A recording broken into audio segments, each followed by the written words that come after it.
Aksidenteng nabaril ng pulis ang babaeng dumalo sa isang handaan sa Maynila. Ang pulis, uminit daw ang ulo ng sunduin at pauwiin ng kanyang misis.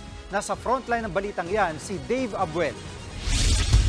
Sugat sa hita ang inabot ng 18 anyos na babaeng ito matapos tamaan ng bala sa Santa Cruz, Maynila, pasado alas 4 na ng madaling araw nitong Lunes.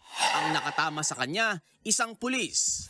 Base sa investigasyon, nasa iisang handaan ng biktima at ng pulis na off-duty noong araw na yon. Uminit daw ang ulo ng pulis nang pauwiin siya ng kanyang misis. Dahil madaling araw na, hinanap na yata sa ang kanyang asawa. Tapos nagkaroon sila ng sagutan. Pumunta na siya sa kanyang motorsiklo, kinuha niya yung baril niya. Nung inaawat na siya, naiputok niya at may tinamaan. Tinamaan ng bala ang biktima sa parting buto na nagdudugtong sa balakang at hita. Ang sabi, babakalan daw po para madugtong ulit yung buto niya. Hindi lang daw po kasi isang opera yun eh. Di ko lang po alam kung ilang opera. Inaresto ang pulis sa kanyang bahay at agad ding dinisarmahan.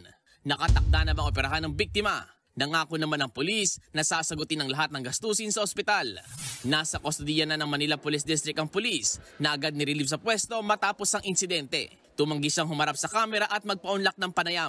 Nahaharap siya sa reklamang grave misconduct, indiscriminate discharge of firearm at reckless imprudence resulting in physical injury. Nagbabalita mula sa frontline, Dave Abuel, News 5. Mga kapatid, Jiggy Manikad po, iba na ang may alam at may pakialam sa panahon ngayon. Para sa konkreto, kumpleto at komprehensibong balitaan sa Frontline, mag-follow at mag-subscribe sa social media pages ng News 5.